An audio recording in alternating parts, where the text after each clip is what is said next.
When the phone rings के episode 7 के बारे में आज हम इस वीडियो में बात करने वाले हैं। तो जो एपिसोड 7 है वो काफी अच्छा था। एंड जो है वो भी काफी अच्छा रहा। और आपको अगर ये ड्रामा देखना है तो नेटफ्लिक्स पर आ रहा है, आप देख सकते हो। बट अगर आपके पास टाइम नहीं है और फटाफट जानना चाहते हो कि क्या क्या चीजें हुई हैं एपिसोड 7 में, तो आप इस वीडियो को देख सकते हो जो आप देख रहे हो। ठीक है।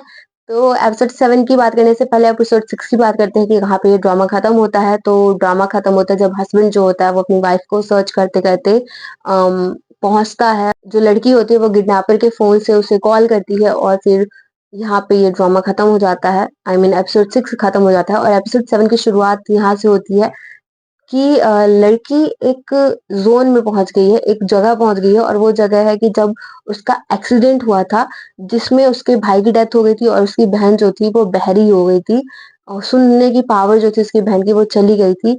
और वहां पर भी वो गाड़ी में, जिस गाड़ी में एक्सीडेंट हुआ था, तो वहां पर वो है और वहां पे भी वो लोगों से हेल्प मांगने की कोशिश कर रही है, लेकिन वो और तेज नहीं बोल पा रही है, बहुत धीरे धीरे बोल रही है। और वो अपने आप को, मतलब बड़े होने के बाद वो अपने बचपन वाले उस टाइम में जा रही है जहां पर उस चीज को उसने फेस किया और वो बोलना चाहती है लेकिन वो बोल नहीं पाती है। और फिर उसके बाद जब वो हॉस्पिटल जाती है तो उसकी जो मॉम होती है वो उसके मुंह, उसके फेस पर ऐसे हाथ रख देती हैं और दबा के बोलती हैं कि तुम्हारा भाई जो है वो, उसकी डेथ हो गई है और तुम्हारी बहन सुन नहीं सकती है, तो अब तुम हो तो तुम्हें बोलना नहीं है। और इस गिल्ट में चेयरमैन बोल दिया है गेस अपने हस्बैंड को, तो वो रहेंगे और हम उनके साथ रह पाएंगे। और मेन रीजन ये है कि फाइनेंशियली जो चेयरमैन है वो उनको सपोर्ट करेंगे, तो ये चीज होती है। और वहां पे भी जब बड़े होने के बाद वो छोड़ बचपन वाले पार्ट को वो याद करती है, तो वहां पे भी कहती है नहीं, बोल बोल उस चीज को कि तुझे नहीं करना ये, तुझे बोलना है। और या ये सोचते सोचते वो वहां बैठ जाती है और बहुत हताश हो जाती है, एकदम होपलेस हो जाती है। और तभी उससे आवाज सुनाई देती है उसके हस्बैंड की। और हस्बैंड की आवाज सुनाई देते ही वो एक दूसरे जोन में पहुंच जाती है जहां पर वो देखती है कि जब उसके पास कोई नहीं था सपोर्ट करने के लिए, जब वो कोई नहीं था उसके सुनने के लिए, तो उसका हस्बैंड जो था वो था और उसने सुनी उसकी। और जब उसके उसको खाने की इच्छा थी, मतलब बचपन का एक सीन दिखाया था एपिसोड सेकंड में या थर्ड में आई गेस, कि उसको खाना था बट उसकी मॉम ने कहा कि नहीं, तुम अपनी बहन की तरह देखो, कितनी एलिगेंस वाली जो बातें होती हैं, तो तरीका जो होता है कि लड़की की तरह बिहेव करो और ये सब। तो वो जो हस्बैंड होता है बचपन में, तो वो उसकी को खाना देता है कि ये मत खाओ, तुम ये खाओ। और फिर ये चीज सीन दिखाते हैं और वो कहती है कि जब मुझे कोई नहीं था, मेरा सपोर्ट करने के लिए कोई नहीं था, तो he was there for her. And फिर हस्बैंड उसका पहुंचता है और उसको अपने बैग पर उठाकर ले जाता है। और तब भी वो इन्हीं सब चीजों को सोच रही होती है। और जब वो हॉस्पिटल पहुंचते हैं और जब वो वेंटिलेटर बोलते हैं जिसपे पेशेंट जो होते हैं वो लेटे होते हैं, तो वो हॉस्पिटल में होते हैं। तो जब वो आंख खोलती है तो उसका हस्बैंड उसके पास ही होता है, लेकिन जैसे ही वो देखता है कि उसने आंख खोल दी है, तो वो कहता है मैं डॉक्टर को बुलाता हूँ। लेकिन जो वाइफ होती है वो रोक देती है कि नहीं, मत जाओ। और फिर वो रोने लगती है। और ऑफ कोर्स क्योंकि वो डरी हुई है और बहुत सारे ख्याल उसके दिमाग में थे कहीं ना कहीं। और फिर उसके बाद क्या होता है, जो हस्बैंड होता है, तो उसके जो फादर होते हैं उनको ये चीजें पता चलती हैं किसी से, जो उनके हस्बैंड के फादर के जो कलीग है उनसे।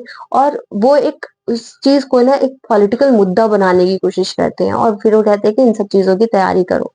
तो ये सीन होता है। और फिर जो लड़की होती है उसको एग्जामिन करने के लिए ले जाया जाता है, जैसे एक्सरे वगैरह, टेस्ट वगैरह जो होते हैं। तो वो वहां जाती है और जाते जाते भी फिर ना स्विच कर देता है एकदम से, जो स्टोरी होती है कि वो अब इस ख्याल में आ गई है कि मैंने अपने हस्बैंड के सामने बोल दिया है, अब उनको तो फिर पता चल ही गया कि मैं बोल सकती हूँ करके। तो अब तो ये मेरे साथ, मुझे घर से निकाल देंगे और ये सब चीजें। और फिर वो एक और कहानी सोचने लग जाती है। और वो कहानी ये होती है कि वो सोफे पे बैठी है और उसका हस्बैंड कहता है कि तुमने जो हमारा कॉन्ट्रैक्ट था उसको तोड़ दिया है और तुम अब इस घर से निकल जाओ करके। फिर उसके बाद वो काफी हताश हो जाती है, थोड़ा सा डर जाती है कि अब क्या होगा, मैंने तो उसके सामने बोल दिया, अपने शब्द अपने मुंह से आवाज निकाल दी है, उसको उससे बात कर ली है करके। तो ये सीन होता है। और फिर उसके बाद जो हस्बैंड होता है, तो उसका हस्बैंड का जो सपोर्टिव कलीग होता है तो वो उससे बात करता है कि क्या-क्या चीज़ें हुई और वो बहुत सारी चीज़ों को डिटेक्ट करने की कोशिश करता है और जो स्पेशल फ़ोन जो है, जो रियल किडनैपर का फ़ोन है, वो हस्बैंड के हाथ में लग जाता है और फिर जो हस्बैंड होता है, वो बड़ा चालू होता है। वो उस फ़ोन को आई गेस उसने ना जो लड़की होती है उसके फ़ोन में मतलब उसके बैग में रख दिया होता है। तो लड़की का एग्ज़ामिन हो जाता है और लड़की जब उसका सब टेस्ट वग़ैरह हो जाते हैं, तो जब वो वापस आती है तो हस्बैंड उसकी हेल्प कराता है, उसको बेड पर ले जाता है और लिटाता है, तब वो उससे कुछ क्वेश्चन्स करता है, तो वो कुछ जवाब नहीं देती, तो कहती है कि अब फिर जो हस्बैंड होता है वो कहता है कि अब तुम नहीं बोलोगी, तुमने बोला ना अभी तो क्यों चुप हो? तो फिर वो बोलती है कुछ चीज़ें और फिर हस्बैंड कहता है कि यू जस्ट टेक रेस्ट जब तुम अच्छे से ठीक हो जाओ तो हम बात करेंगे। मुझे बहुत सारी चीज़ें तुमसे वैसे पूछनी है लेकिन अभी तुम्हें प्रॉपर रेस्ट लेना चाहिए और वो फिर कहती है कि फिर मेरी जैसे न्यू जॉइनिंग होती है ना उसकी ऑफ़िस में, तो फिर कहती है कि फिर मैं वहाँ क्या करूँगी? तो वो कहता है कि तुम्हें सिक लीव मिल जाएगी। फिर जो लड़की जो बोल नहीं सकती है उसकी मॉम जो होती है वो स्पा में जाती है, तो उनकी जो बेटी जो है जिसका एक्सीडेंट हुआ था, जो जिसके बोलने की और सुनने की क्षमता जो है वो चली गई थी, तो वो भी उसी स्पा में होती है। तो वो जो मॉम होती है, जो लड़की बोल नहीं सकती है कि तो वो उस स्पा में अपनी उस बेटी से मिलती हैं और फिर उन दोनों की कन्वर्सेशन होती है थोड़ी-सी और वो थोड़ी सीरियस कन्वर्सेशन भी कहीं न कहीं होती है। और इधर जो हस्बैंड है, उनके फादर जो हैं जो ये एक्सीडेंट हुआ है, उसको एक पॉलिटिकल मुद्दा बना रहे थे। तो हस्बैंड के फादर ने जो न्यूज़ नहीं थी उसको भी न्यूज़ बना दिया और फिर जो हस्बैंड है उनके ऑफिस में तहलका मच जाता है और दुनिया भर के कॉल्स वगैरह आने लगते हैं कि ये क्या हुआ है? सच में ऐसा कुछ हुआ है? जो स्पोक पर्सन है और उनसे रिलेटेड चीज़ें पूछने लग गए। तो जो कलीग होता है वो फ्रस्ट्रेटेड हो जाता है और कहता है कि यहाँ मरने और जीने की बात है और आप लोगों को इस चीज़ के पड़े तो वो कहते हैं कि सच में क्या वो मर गए हैं? और फिर जो हस्बैंड होता है वो जो स्विच होता है वहाँ से वो तार हटा देता है जो यू नो अ, सारे कॉल्स वगैरह को अगर उसको हटा दोगे तार को तो सारा कॉल्स वगैरह कट हो जाएगा। और फिर ये सीन होता है और फिर जो कलीग होते हैं वो लोग भी स्ट्रेस्ड आउट होते हैं कि भाई वो लड़की ठीक है या नहीं, फिर वो लोग उससे पूछते हैं तो वो कहते हैं कि हाँ ठीक है बट उसकी जो इन्फॉर्मेशन है उसको प्राइवेट ही रखो, लोगों तक ना पहुंचने पाए कि कौन से इंसान है जो इस हादसे से गुजरी है या एक्सीडेंट जिसका हुआ है वो कौन है, तो सब जानना चाहते हैं लेकिन वो प्राइवेट रखना चाहता है उन चीजों को। तो ये सीन होता है। एपिसोड 6 आप जब देखोगे ना तो उसमें एक ऑर्फनेज में जाते हैं, जो सेकंड लीड होती है ना, तो ऑर्फनेज का बच्चा जो होता है वो नहीं गायब होता है एक्चुअली। तो मुझे क्या लगता है कि जो ये हस्बैंड है वही ऑर्फनेज का बच्चा है और इसको अडॉप्ट कर लिया गया है, उसके जो पेरेंट्स हैं उन्होंने अडॉप्ट किया हुआ है। और पूरी स्टोरी जब हम देखेंगे तब आपको पता चलेगा यही, क्योंकि जो नेक्स्ट सीन होता है वो यही होता है कि जो हस्बैंड होता है वो अपने फादर के पास जाता है और उन्हें रोकने की कोशिश करता है। आपको ये सारी चीजें जो भी उन्होंने पॉलिटिकल मुद्दा बनाने की कोशिश की थोड़ा सा, तो वो नहीं बनना चाहिए था। और फिर वो बताते हैं कि तुम ये मत करो, तुम हमारे वैसे भी रियल बेटे हो नहीं। ऐसा कुछ सीन मुझे समझ में आया है, जो भी चीजें उसमें दिखाई। तो आप ये जो इमेजेस देख रहे हो, मतलब ये जो इमेजेस वगैरह देख रहे हो आप, तो ये उन्हीं चीज़ों की है कि उसको बचपन में ही आई गेस वो लोग गोद ले लेते हैं और उसके बेटे की जैसे वो डेथ हो गई है आई गेस, तो उसके बेटे की जगह पर उस लड़के को गोद ले लिया है और उसको पाल-पोस कर बड़ा किया और आज वो एक स्पोक पर्सन बन गया है। मेबी ऐसा कुछ स्टोरी है जो कि मुझे समझ में आई है।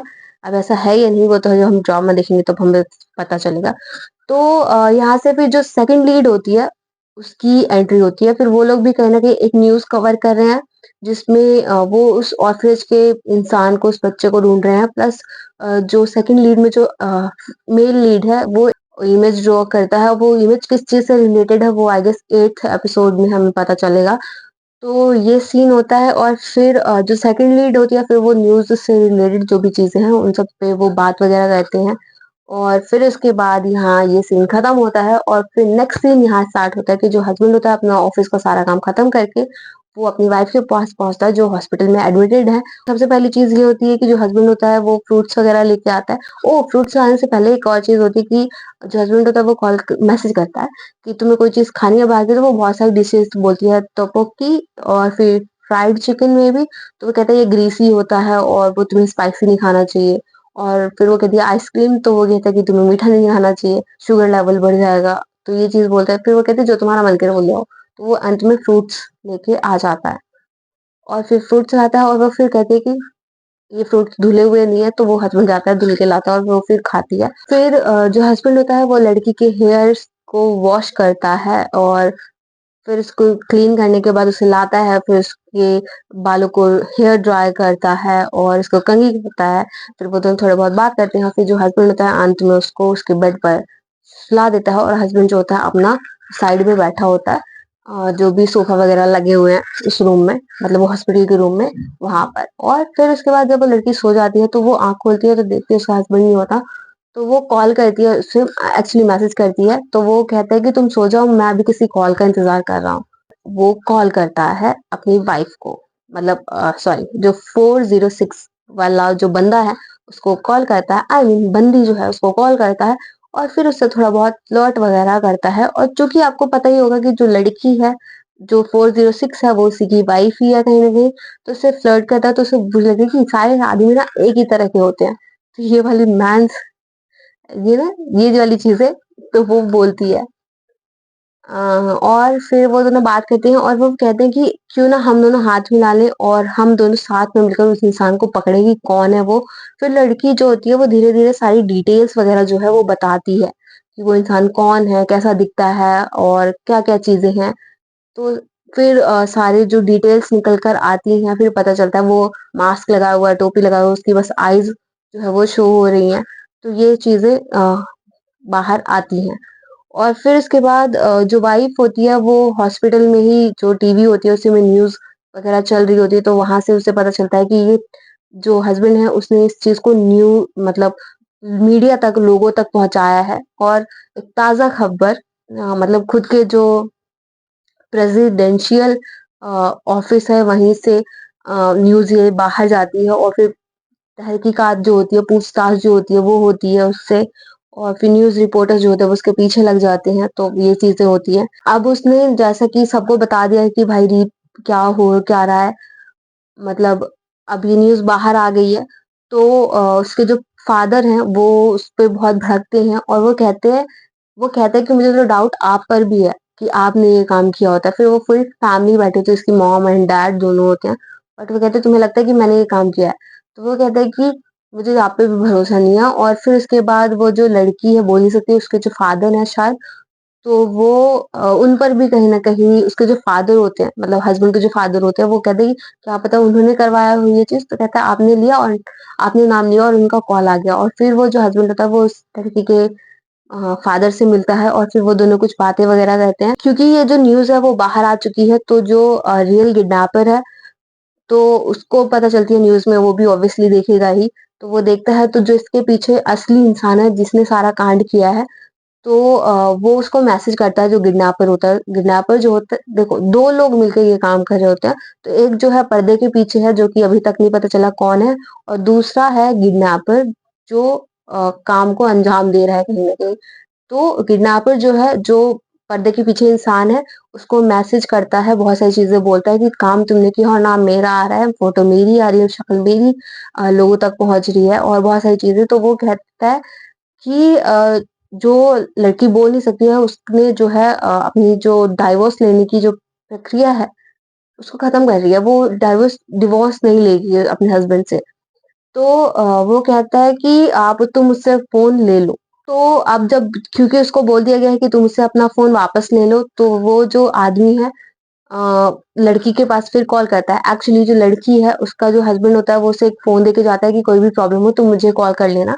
तो वो कहती है कि ठीक है, मतलब कॉल करेगी ही जब जरूरत पड़ेगी।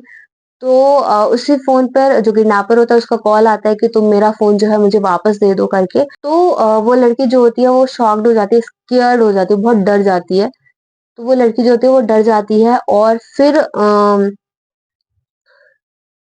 उतने में जब वो डरी हुई होती है तो उसकी ना बेल बजती है। तो जब वो बेल बजती है तो वो सोचती है कि वो किडनैपर ही है जो आने आया है, जो आने वाला था। लेकिन होता उसका हस्बैंड है और वो बहुत डर जाती है और उसके हाथ में जो भी ग्लूकोज वगैरह चढ़ते हैं, तो जो सुई लगती है तो वो भी झटके से खोल के दरवाजे को बंद करने जाती है। और फिर वो डर के नीचे बैठी होती है, तो उसका हस्बैंड बहुत ज़ोर-वोर लगा के धक्का-वक्का दे के दरवाज़ा खुलता है तो वो देखता है किस हालत में है और वो जैसे ही वो उसको देखती है कि उसका हस्बैंड है, तो उसके गले लग जाती है और हस्बैंड देखता है कि उसको चोट लगी है, मतलब ब्लड निकल रहा है क्योंकि सुई निकल गई है ना हाथ से। तो वो डॉक्टर को बुलाता है और फिर बात वगैरह करते हैं वो। फिर वो जो भी अपने जो कलीग है, हस्बैंड के कलीग जो है उनको फ़ोन वगैरह करता है। और फिर अब लड़की क्योंकि बहुत डरी हुई है तो वो जानती है कि जो हस्बैंड है उसने बहुत बड़ा काम किया है और कहीं न कहीं ये डर वाली बात भी है कि अब जो पर्दे के पीछे इंसान है वो सामने आने वाला है, आ जाएगा और सामने आने वाला है और आ जाएगा तो खतरा कहीं न कहीं उसकी जान पर भी है। फिर वो अपने हस्बैंड से कहती है कि तुम बहुत टायर्ड लग रहे हो करके और कहते हैं कि तुम्हें डर नहीं लगता? तो वो कहता है कि फिर वो एक बहुत प्यारी-सी बात बोलता है कि तुम ठीक रहो और आई थिंक स्वीट ड्रीम्स या अच्छे सपने देखो ऐसा कुछ मतलब था उसका और फिर दोनों एक ही जो वेंटिलेटर होता है वहीं पर सो जाते हैं। लड़की की आँख खुलती है और लड़की जो होती है वो फ़ोन लेके बाहर जाती है और फिर बाहर जाके वो उस हस्बैंड को अपने कॉल करती है कि मैं चाहती हूँ कि मैं तुम्हें ये फ़ोन दे दूँ और अ, हम मिलें करके। तो वो कहता है कि ठीक है, हम मिलते हैं और फिर वो बहुत सारे ख़्यालों के साथ वो अपने उसी रूम में पहुँचती है और जब वो रूम में पहुँचती है तो उसका हस्बैंड वहाँ पे नहीं होता और जब वो वहाँ पे नहीं होता तो वो फिर कॉल करती है तो उसका हस्बैंड फिर उसे किसी और जगह बोलता है कि जाने के लिए और फिर वो एक जो पार्क होता है वहाँ वो जाती है और फिर वहाँ पहुँचने के बाद कॉल करती है कि कहाँ हो तुम? मुझे नहीं दिख रहे हो। तो वो कहता है कि एक पार्क में एक वो जगह होती है जहाँ पे वो घोड़े हॉर्स होते हैं, तो उसमें वो बैठते हैं और वो फिर वो ऐसे राउंड-राउंड चलता है और फिर वो पुराने ख़्यालों में लड़की जो होती है वो खो जाती है और अपनी बहन को और खुद को उस घोड़े पे बैठा हुआ सामने देखती है और फिर वो उस घोड़े से उतरती है और जैसे घोड़े से उतरती है तो फिर वो कॉल करती है कि कहाँ हो? तब वो कहते हैं कि तुम देखो तुम्हारे सामने आइसक्रीम होगी। आइसक्रीम की शॉप है, तो वो आइसक्रीम के वहाँ पे जाती है, तो वो आइसक्रीम लेती है, आइसक्रीम ट्रक होता है एक्चुअली, तो वो आइसक्रीम लेती है और आइसक्रीम खाते-खाते जो उसका बचपना होता है, वो उसके सामने बैठा होता है। मतलब लड़की का जो बचपन होता है, तो वो बैठी आइसक्रीम खा रही थी और जब वो आइसक्रीम खा चुकी है, तो फिर वो कॉल करती है और कॉल करते ही वो बोलती है कि कहाँ हो तुम? तो वो एक जगह बताता है कि तुम यहाँ पर फिर से जाओ, मतलब दूसरी जगह बताता है एक्चुअली, तो वहाँ जाओ और वो वहाँ जाती है इस जगह पर, मुझे इसका नाम नहीं पता सॉरी। तो इस जगह पर जाओ 1 मिनट मुझे माइक चेक करने दो, चल रहा है। तो इस जगह पर जाओ और फिर वो उस जगह पे पहुँचती है तो कहती है तुम अभी भी मुझे दिख रहे हो। तो शी वाज़ लाइक कि तुम डिसअपॉइंट नहीं होगे मुझे देखकर क्योंकि मैं नहीं चाहती कि मैं तुम मुझे देखो और डिसअपॉइंट हो कहीं न कहीं क्योंकि तुम सैड भी हो जाओगे ये देखकर कि जिस इंसान से तुम कॉल पे बात कर रहे हो जो 406 है वो रियल में कौन इंसान है। तो वो बहुत सारी और बातें बोलती है और वो फिर जो हस्बैंड होता है वो पीछे से उसके आता है और फिर वो आमने-सामने होते हैं दोनों और जो लड़की होती है वो अपने हस्बैंड को देखकर उससे फ़ोन जो होता है वो छूट जाता है और जैसे ही फ़ोन छूटता है तो हस्बैंड झुक कर उस फ़ोन को उठाता है और वो लड़की कहती है कि तुम्हें ये चीज़ें पता थी पहले से कि मैं हूँ? तो ही वाज़ लाइक कि हाँ, मुझे पता थी ये चीज़ें और फिर वो दोनों किस करते हैं और यहाँ पे जाके ये ड्रामा खत्म होता है। तो ड्रामा काफ़ी अच्छा था यार, एपिसोड 7 जो था वो अच्छा था और एपिसोड 8 जो होगा वो और भी अच्छा होगा। मुझे लगता है जो हाफ मतलब आधा घंटा जो होगा 30 मिनट्स जो होंगे वो अच्छे होंगे। फिर उसके बाद जो भी कहानी है थोड़ा-सा जो एक इंसान जिसने सारा कांड किया है तो उसकी हैप्पीनेस जो है लड़की की वो कहीं न कहीं गायब हो जाएगी। तो मुझे बहुत दुःख हो रहा है ये जान के। बट एनीवेज़ जो एपिसोड 7 था वो तो काफ़ी इंटरेस्टिंग था। आई होप कि मैंने सारी चीज़ें बताई हो। अगर 1 आध 2 चीज़ें मिस हो गई होंगी तो सॉरी। बट मेन-मेन चीज़ें जो मुझे याद आ रही थी और जो-जो मेरे पास था इन्फो में अ, वो चीज़ें मैंने आपको बता दी। तो आपको वैसे ये ड्रामा कैसा लग रहा है? अगर आपने देखा है तो मुझे तो काफ़ी अच्छा लग रहा है एक्चुअली देखने में। बट तो या इस वीडियो में बस इतना ही बाकी फिल्म वेब सीरीज़ मेरा मन नहीं कर रहा वीडियो को एंड करने में, मेरा मन कर रहा है कि मैं बात करती जाऊँ इसमें क्योंकि एपिसोड काफ़ी अच्छा था यार। मतलब इसके जो भी एपिसोड्स आ रहे हैं वो काफ़ी अच्छे हैं। क्वीन ऑफ टीयर्स अगर आपने देखा होगा ड्रामा तो उसके बाद आई गेस ये ड्रामा है जो मैं देख रही हूँ रिसेंटली इससे पहले भी कोई ड्रामा मैंने भी देखा नहीं है, तो अगर कोई ड्रामा सजेशन हो तो प्लीज़ कमेंट कर देना, तो मैं उन ड्रामा को देखूँगी। और अगर आप किसी और ड्रामा का एक्सप्लेनेशन वीडियो चाहते हो, तो प्लीज़ बता देना, मैं उस पर वीडियो ज़रूर बनाऊँगी। इस वीडियो में बस इतना ही, बाकी फ़िल्म, वेब सीरीज़ और गाने से रिलेटेड अपडेट्स के लिए इस चैनल को लाइक करें, शेयर करें, सब्सक्राइब करें। हम मिलते हैं अगली वीडियो में।